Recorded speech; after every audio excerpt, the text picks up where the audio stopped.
दोस्तों नमस्कार। क्या बिहार में एक बार फिर सियासी उलटफेर का समय आ गया है?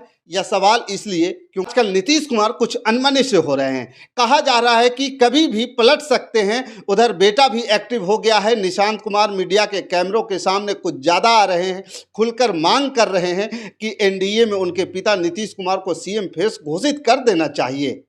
बीजेपी के नेता यह तो कहते हैं नीतीश की अगुवाई में चुनाव लड़ेंगे, वह एनडीए के चेहरा हैं, लेकिन इलेक्शन के बाद सीएम बनेंगे या नहीं इस पर चुप्पी है।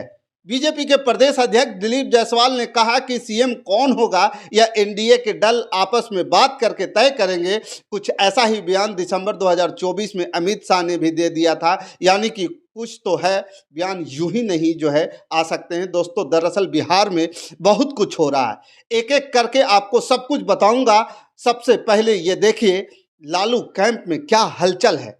तेजस्वी यादव खुलकर निशांत कुमार का जो है स्वागत कर रहे हैं, उन्हें अपना भाई बता रहे हैं, निशांत भाई है। तेजस्वी यादव ये सीधे शब्दों में कह रहे हैं कि निशांत भाई हैं हमारे और हम चाहेंगे कि जल्दी वो घर बसा ले। तेजस्वी यादव यह भी कहते हैं कि निशांत जल्दी राजनीति में आए वरना बीजेपी के लोग जदयू को खत्म कर देंगे। उधर निशांत कुमार लालू प्रसाद यादव को अपना अंकल कह रहे हैं। मोदी भी जान गए हैं कि नीतीश गच्चा दे सकते हैं, इसलिए वह नीतीश कुमार को लाडला सीएम बता रहे हैं। हमारे लाडला मुख्यमंत्री नीतीश कुमार अब मोदी जी लाडला सीएम कह रहे हैं। नीतीश कुमार के बेटे निशांत कुमार ये कह रहे हैं कि गठबंधन में है तो प्रधानमंत्री नरेंद्र मोदी तो अब लाडला कहेंगे ही ना, अब कह सकते हैं। और साथ ही एक ध्यान देने वाली बात है दोस्तों कि प्रधानमंत्री नरेंद्र मोदी नीतीश कुमार को लाडला कह करके क्या कहना चाह रहे हैं। हालांकि इस बात को जनता दल यूनाइटेड के पार्टी के जो लोग हैं, नेता हैं, इस बात को कितना भारी भरकम में ले रहे हैं, कितना हल्के में ले रहे हैं, ये समझने वाला बात है। लेकिन जहां तक इस बात को मैं समझता हूं कि नीतीश कुमार को लाडला बोलना, इसका मतलब है कि प्रधानमंत्री नरेंद्र मोदी लाडला बोल करके नीतीश कुमार को बच्चा समझ बना दिया, छोटा बना दिया। उन्होंने अपने कद के हिसाब से, उनकी राजनीति के हिसाब से, उनकी एक्सपीरियंस के हिसाब से नीतीश कुमार को बौना बना दिया। यानी कि बिहार के मुख्यमंत्री को एक छोटा साबित करना।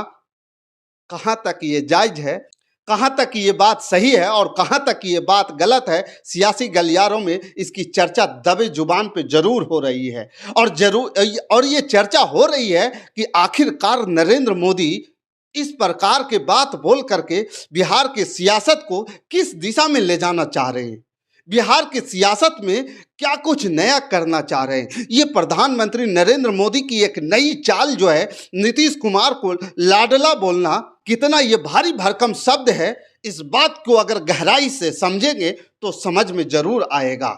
खैर अभी तक इस लाडले वाले बयान पर जनता दल यूनाइटेड के कोई भी अधिकारी पदाधिकारी, कोई भी नीतीश कुमार हो या किसी और के तरफ से कोई बयान तो नहीं आया है, खंडन भी नहीं किया गया है। लेकिन नीतीश कुमार के बेटे निशांत कुमार ने इस बात को बिल्कुल कह दिया है कि आप गठबंधन में हैं तो बोल ही सकते हैं। इस बात को समझ लीजिए। निशांत कुमार ने जिस तरह से दबे जुबान में अपनी नाराजगी जता दिया है, इसको नाराजगी कहिए या फिर राजनीतिक तरीके से इसको जवाब कहिए, क्योंकि राजनीति में कुछ भी शब्द जो है सीधे तरीके से नहीं बोला जाता है, ये घुमा करके बोला जाता है। तो इस बात को भी समझना बेहद जरूरी है कि नीतीश कुमार जो है कुछ बोल करके जवाब नहीं देते हैं। नीतीश कुमार जो है बिना बोले बहुत ज़्यादा जवाब देते हैं। तो जिस प्रकार से निशांत कुमार ने दबे जुबान से विरोध किया है, राजनीतिक जवाब दिया है, ये तारीफ काबिल है। उन्होंने साफ कह दिया गठबंधन में है तो बोलवे न करेंगे, वो कहेंगे ही। इस बात को समझिए। तमाम बयानों के बीच बिहार में मंत्रिमंडल का विस्तार हुआ, 7 मंत्री बने और 7 बीजेपी के हैं। और इस पर नीतीश कुमार के सबसे करीबी विधायक गोपाल मंडल भड़क गए। गोपाल मंडल ने कहा कि निशांत कुमार जल्दी से सियासत में आ जाए वरना सब खत्म हो जाएगा। लेकिन दोस्तों नीतीश खामोश है। ऐसा नहीं है कि नीतीश की चुप्पी का असर बहुत दूर तक हो रहा है। हाल फिलहाल में नीतीश ने क्या किया वो भी देखिए। मांझी के बेटे संतोष सुमन से 2 विभाग छीन लिए गए। डिप्टी सीएम विजय सिन्हा से पथ निर्माण विभाग छीन लिया गया। एनडीए के रैली में सिर्फ 15 सेकंड का भाषण दिया, बिना बैठे ही लौट लिए। 122 सीटों की अपनी मांग दोहरा दी है। नड्डा के साथ मीटिंग में अपने तेवर दिखा दिए। दोस्तों, बीजेपी की कोशिश है कि नीतीश कुमार को सिर्फ 70 सीटें दी जाए और 50 से ज़्यादा सीटें पर जीतने ना दिया जाए। अगर बहुमत का नंबर मिल जाए तो फिर नीतीश कुमार के सामने जिसकी ज़्यादा सीटें वाला जो फार्मूला है वो रख दिया जाएगा, जैसे महाराष्ट्र में शिंदे के साथ हुआ, और नीतीश कुमार को किनारे करके बीजेपी अपना सीएम बना ले। यह सब बीजेपी के अंदर तय किया जा रहा है। बीजेपी यह भी नहीं चाहती है कि निशांत कुमार सक्रिय हो, लेकिन नीतीश क्या चाहते हैं? नीतीश कुमार को चुनाव लड़ाना चाहते हैं। गठबंधन में 122 सीटें नीतीश मांग रहे हैं। 2 डिप्टी सीएम वाला फार्मूला भी अब पसंद नहीं है। जदयू की कमान निशांत को देना चाहते हैं। बिहार में समय से पहले इलेक्शन की मांग कर रहे हैं। जाहिर सी बात है दोस्तों कि बीजेपी के लिए नीतीश की इन शर्तों का मान पाना मुश्किल है। नीतीश भी इस बात को जानते हैं, इसलिए नीतीश ने प्लान बी पर काम करना शुरू किया है। अचानक तेजस्वी के सुर बदले हुए दिख रहे हैं। तेजस्वी आजकल राज्य सरकार से ज़्यादा केंद्र सरकार से सवाल पूछ रहे हैं। नीतीश से ज़्यादा मोदी पर हमलावर हैं और निशांत के साथ अपना बचपन का रिश्ता बता रहे हैं और जदयू के चिंता भी कर रहे हैं।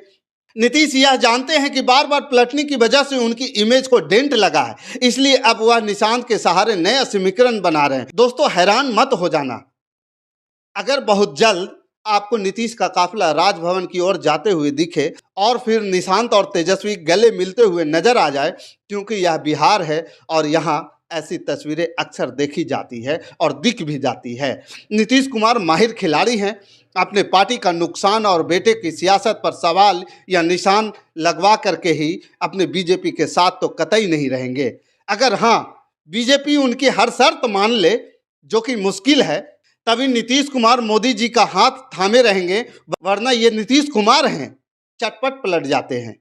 मोदी जी को बिहार की कोई चिंता नहीं है, टेंशन तो अपनी कुर्सी की है, क्योंकि अगर नीतीश के साथ छोड़ा तो नायडू भी पीछे नहीं रहेंगे।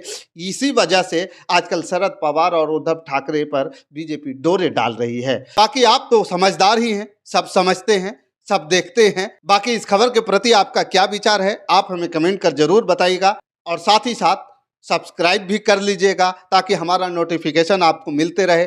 बाकी हमारे साथ बने रहने के लिए धन्यवाद। जय हिंद, जय भारत।